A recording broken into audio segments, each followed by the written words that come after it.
Bismillahirrahmanirrahim. Assalamualaikum warahmatullahi taala wabarakatuh. Terima kasih Kanda Azmi daripada Pajim. Sebentar tadi dalam ceramah beliau mengupas tentang isu-isu semasa di negeri Pulau Pinang.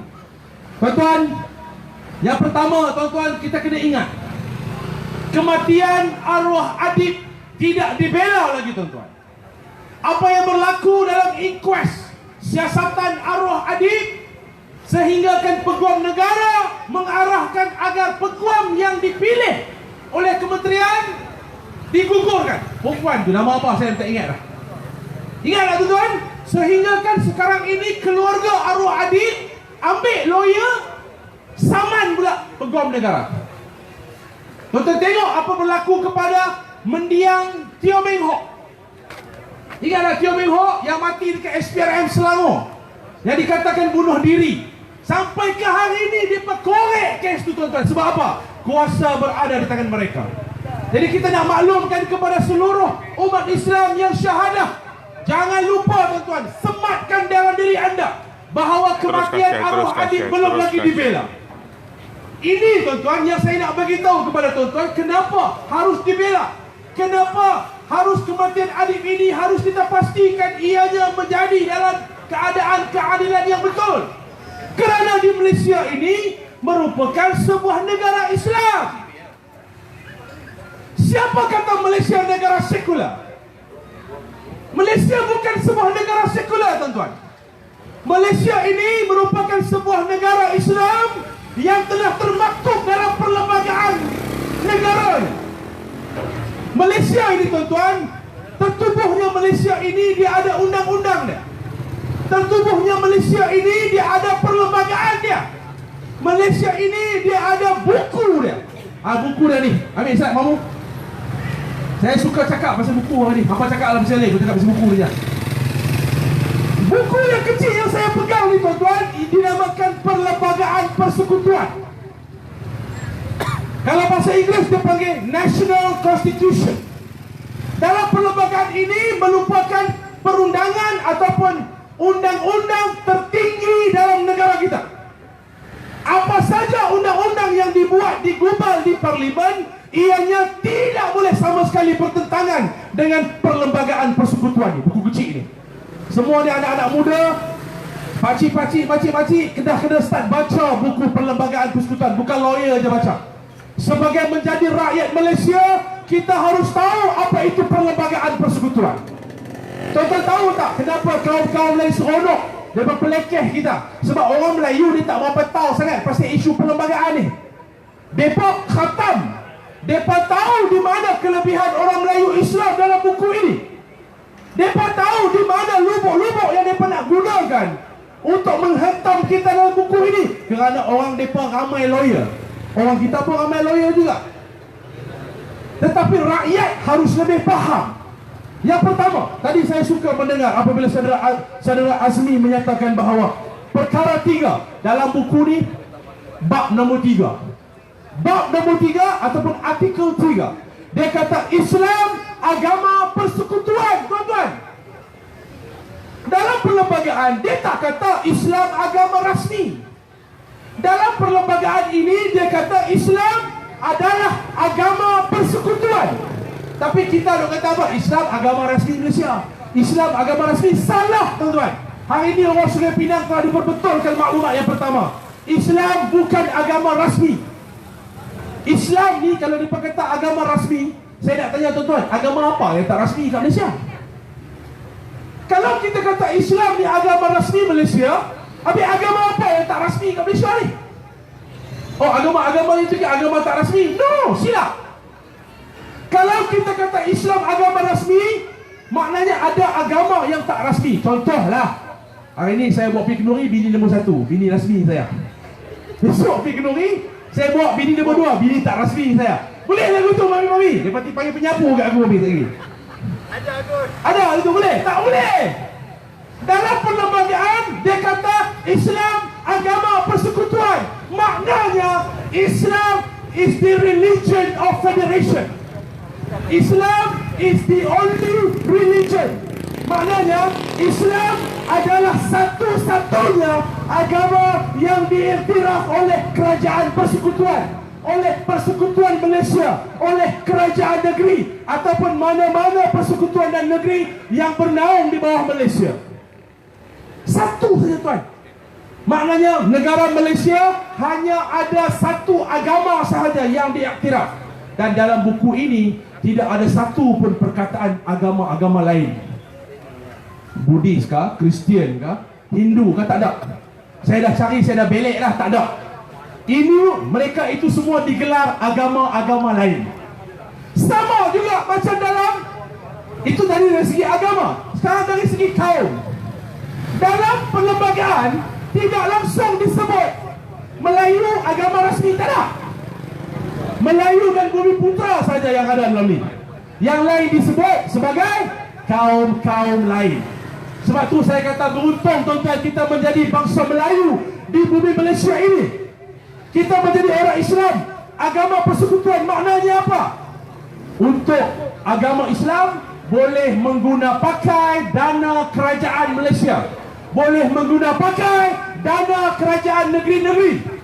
Untuk umat Islam nak bina masjid, nak bina surau, nak bina madrasah, nak buat program Ma'al Hijrah, program Maulidur Rasul, ceramah agama, apa saja, nak bina masjid Suria Nibong, apa saja boleh guna dana kerajaan. Sebab tu kami NGO kami tentang isu 10% kutipan daripada wang masjid. Iyalah, sekarang ni sedang dilakukan. Setiap masjid kutipan Jumaat dia 10% majlis agama ambil. Semua masjid dia ambil 10%. Sebab apa? Mereka kata nak beli tanah wakaf. Mereka nak kumpul dana daripada umat Islam ke masjid, nak beli tanah wakaf. Tuan-tuan, masjid urus sendiri. Masjid kita tak ada funder. Siapa funder masjid? Orang Islam lah. Dana-dana Jumaat itulah dana masjid. Nak bayar bil elektrik, nak bayar allowance tu, allowance ni apa sahaja, pakai dana kutipan orang Islam. Lah ni majlis agama nak kutip, kerajaan negeri nak kutip dah 10% daripada kutipan masjid yang tiap minggu kita pergi bubuh dalam masjid tu, mereka akan ambil 10%. Sebab saya katakan tadi, untuk menjadi masjid itu halal, mengguna pakai wang kerajaan memang dah halal. Sebab Islam agama persekutuan, tak ada kompromi. Majlis agama dia boleh buat application kepada Kementerian Kewangan, dan Kementerian Kewangan kena bagi. Sebab ianya termaktub pula dalam artikel 12 perbelanjaan kerajaan persekutuan. Untuk agama Islam tidak boleh ditolak. Tapi lah mereka pegang Putrajaya tuan-tuan. Lah mereka pegang Kementerian Kewangan. Tuan-tuan jangan main-main. Sebab tu orang kata, saya ingat lagi Ustaz Kazim daripada Boklok Kalam, salah pangkah dapat taik. Ni lah taik yang terdapat lah ni. Apa saja perkara yang melibatkan perjuangan kita di Malaysia ini tidak boleh lari daripada politik tuan-tuan. Wah, imam kami ini NGO tetap harus bercakap soal politik. Sebab orang Malaysia, orang Melayu, orang Melayu tak boleh lari daripada politik. Saya cukup sedih bila kita sembang dalam WhatsApp group. Jangan sembang pasal politik lah dalam grup ni. WhatsApp group ni jangan sembang pasal politik lah. Habis tu orang Melayu nak sembang pasal apa? Orang Melayu dah kena cuek teruk dah.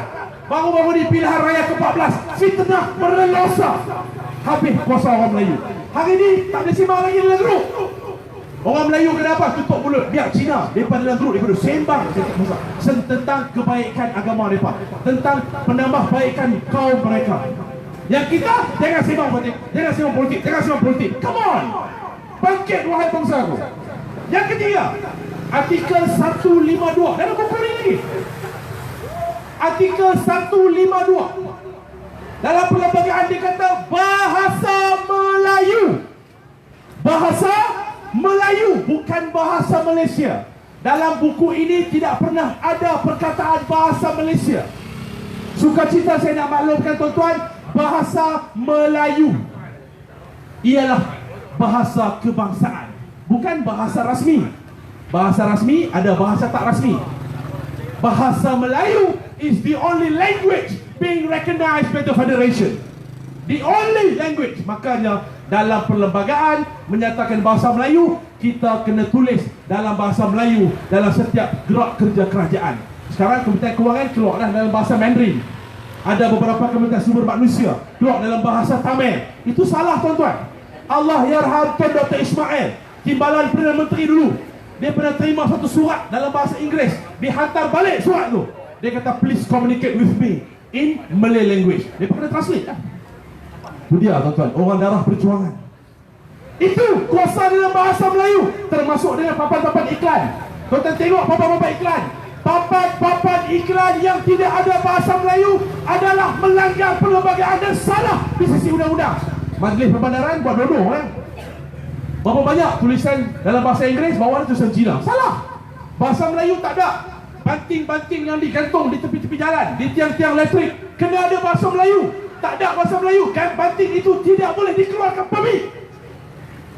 Itu tuan-tuan, bukan saya kata, Perlembagaan Persekutuan yang kata. Makanya bahasa Melayu ialah bahasa yang paling agung di Malaysia.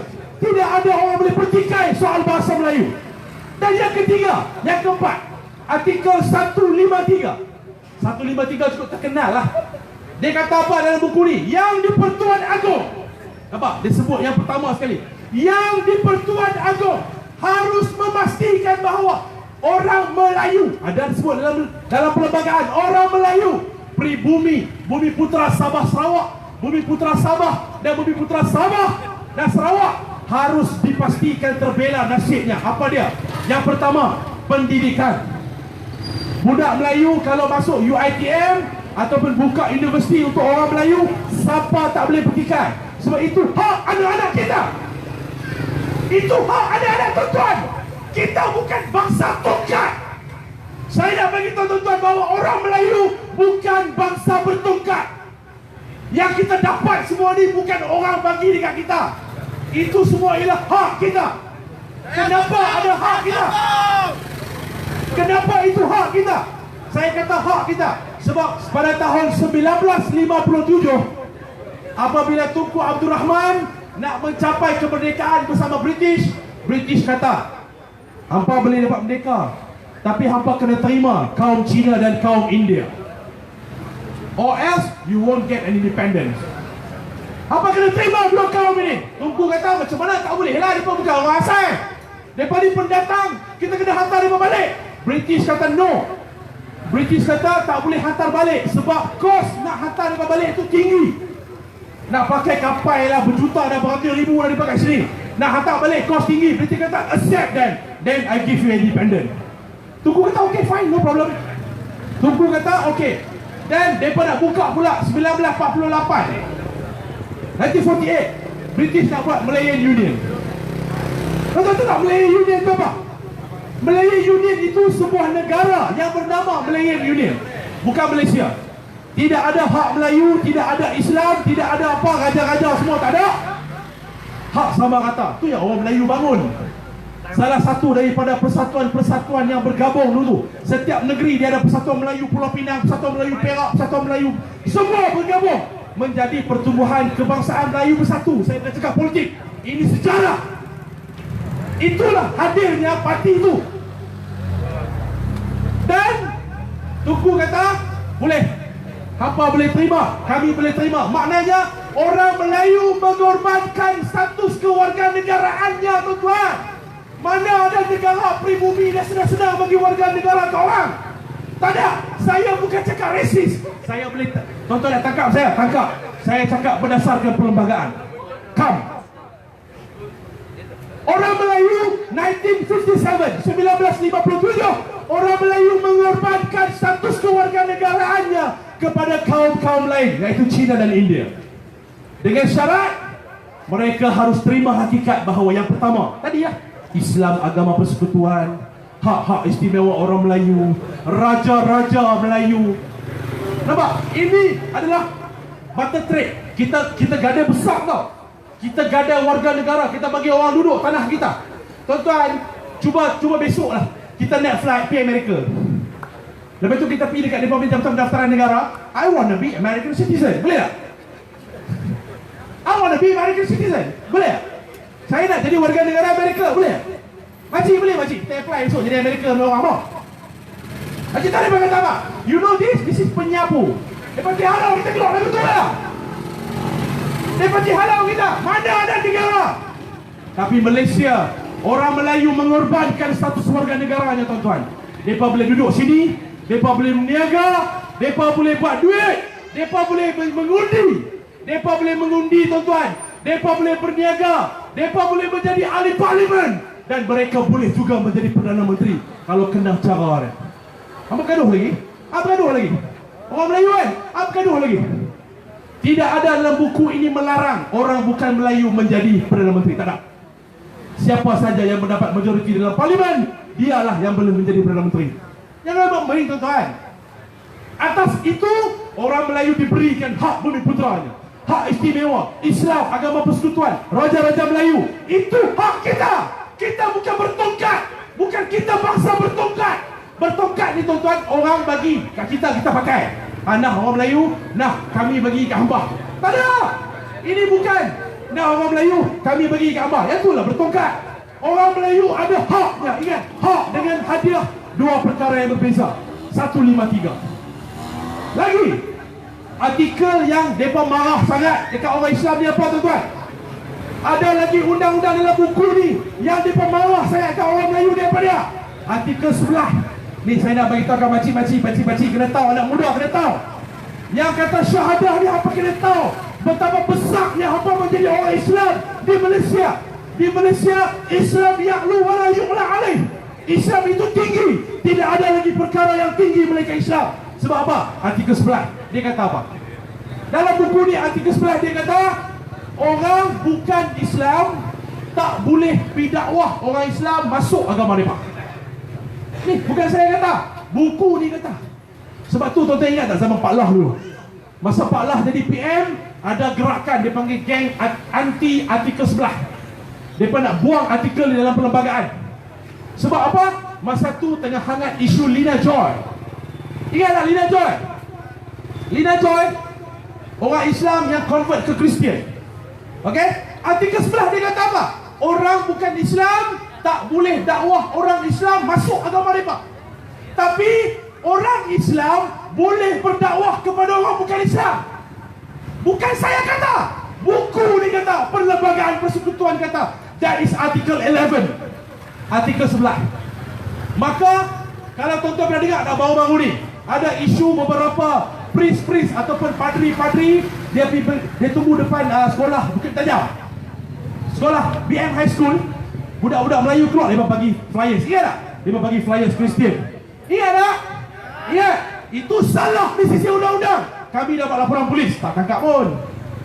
Lepas tu, esok tu kami pula pergi buat.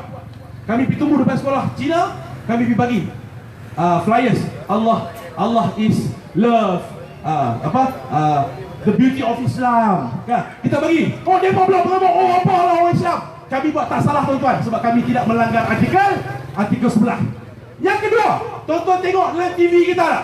Setiap waktu azan, daripada waktu subuh sampai waktu isyak, dalam azan RTM kah, TV3 kah, NTV7 kah, Astro kah, ada azan tak? Ada azan. Kenapa bangsa-bangsa lain, agama-agama lain tak boleh pasang mereka punya sembahyang dalam TV? Pasal apa? Siapa pernah pergi India, pernah pergi Thailand sudah lah, kan? Bila 12 malam, ada dia punya sami lah dalam TV, ada kan? Pasal apa Malaysia tak boleh? Pasal apa Malaysia hanya boleh pasang azan? Sebab di Malaysia ada perlembagaannya. Artikel 11, maknanya kita boleh dakwah orang dengan azan. Dan tak salah di sisi undang-undang. Itu perlembagaan, tuan-tuan. Yang seterusnya, artikel 121/1A. 121/1A. Maknanya apa? Kurungan 1A, Mahkamah Syariah dan Mahkamah Tinggi, Mahkamah Sivil, dua mahkamah yang berbeza. Maknanya keputusan Mahkamah Syariah tidak boleh dicabar di Mahkamah Tinggi. Nampak? Maknanya apa, tuan-tuan? Ianya pernah berlaku kes apabila seorang mu'alaf daripada agama Hindu, dia masuk Islam, family dia tak tahu. Tapi bila dia masuk Islam, pun dia mati. Sekali dia kaya, tuan-tuan, harta dia gondi-gondi, gunung-gunung. Harta dia, nama dia, akaun dia. Tapi dia dah mati dalam syahadah, dia dah mati dalam Islam.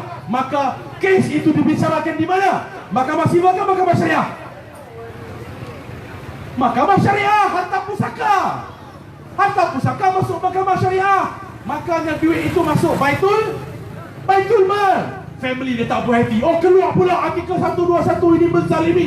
Ini bukan soal menzalimi. Ini ialah undang-undang perlembagaan yang termaktub selagi kita merdeka. Apa dia buat main dengan undang-undang, tuan? Semua ini boleh digubal di parlimen. Sebab itu penting kita pastikan orang-orang yang masuk dalam parlimen, ahli-ahli parlimen Malaysia, ahli-ahli parlimen yang ada jiwa Islam. Ahli-ahli parlimen ialah ahli-ahli parlimen yang perjuangannya Islam. Sebab mereka lah kena fight benda dalam parlimen. Kita cakap leloi di jalan dia.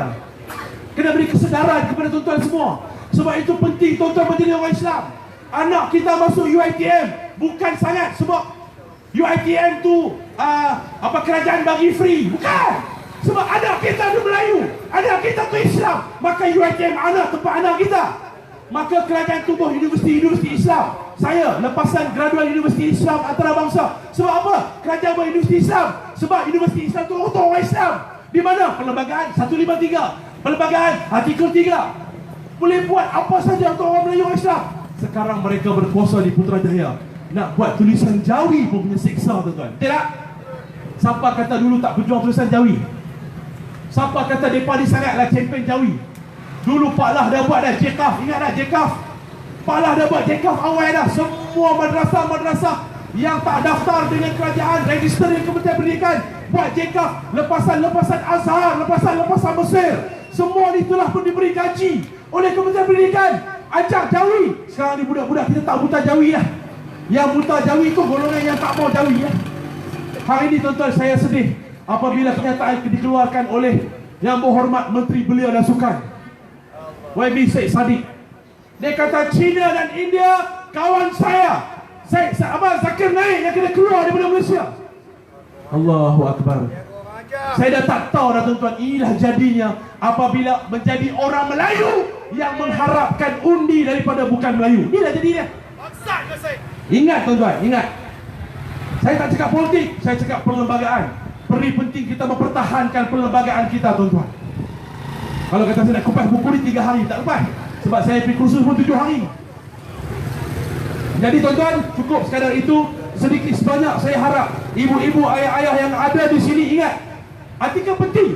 Yang pertama, Islam agama persekutuan, artikel 3. Yang kedua, artikel 11, dakwah Islam, kebebasan agama. Yang keempat, 152, artikel bahasa. Yang keempat, artikel 153, hak-hak orang Melayu kita ni. Ni kita ni, anak-anak cucu kita ni, hak kita dalam tu. Pasal tu dia kata, tuan-tuan, sikit lagi. Pasal tu dia kata, apabila pasal apa ramai sangat yang kejar kerajaan ni orang Melayu. Kenapa ramai sangat orang Melayu? Itu perlembagaan. Dalam buku ditulis penjawat awam adalah hak Bumiputera. Makanya orang Melayu ramai dalam kerajaan. Bukan pasal orang kita pilih kasih, resis tak. Sekarang ni tuan-tuan, kita kena resis. Tapi resis berperlembagaan. Kita resis dalam keadaan kita pegang undang-undang. Orang tak boleh charge kita. Saya cakap benda semua, dia kata resis lah. Tapi resis berperlembagaan. Siapa nak saman saya, mari saman.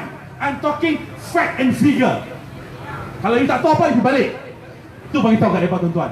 Hari ini, tuan-tuan, gerakan NGO kita nak menyedarkan masyarakat tentang peri penting kita bersatu bersama-sama dalam perpaduan ummah untuk menjatuhkan kerajaan Pakatan Harapan yang ada pada hari ini. Takbir! Takbir! Takbir!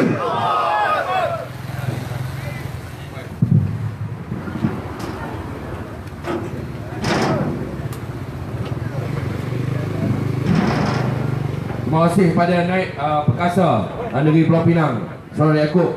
Dia bercakap